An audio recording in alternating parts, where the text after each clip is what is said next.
So this week on our walk, let's talk about the law of subtraction and how that applies to our anxiety that we might struggle with. The law of subtraction is basically talking about what are some things you need to eliminate in your life that are adding to your anxiety. So there's 4 of them that I listed in the article this week. Number 1 is confusion. If there is confusion in your life, you are bound to be more anxious. This means confusing people who say one thing and do another, hypocritical people. That's a big word that we use that's very, very confusing. Things like that, you may need to subtract those things out of your life. The second thing is things that are wasteful.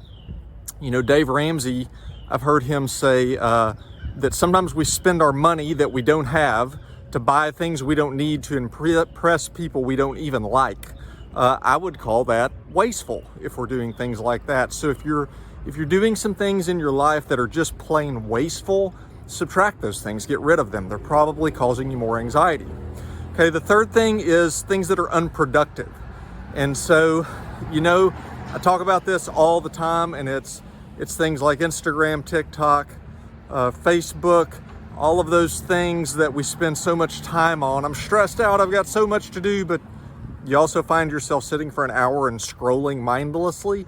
That's just not productive. There's way better uses of our time, and that's probably causing us a little bit more anxiety. And finally, the fourth thing is things that are just downright hurtful in your life.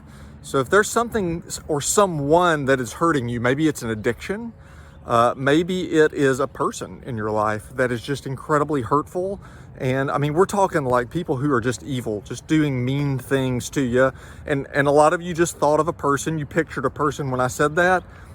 As sad as it is, sometimes we just need to hit the eject button on that relationship and just get it out of our life, because it's only really causing us more anxiety. Okay, so confusion, wasteful, unproductive, and hurtful.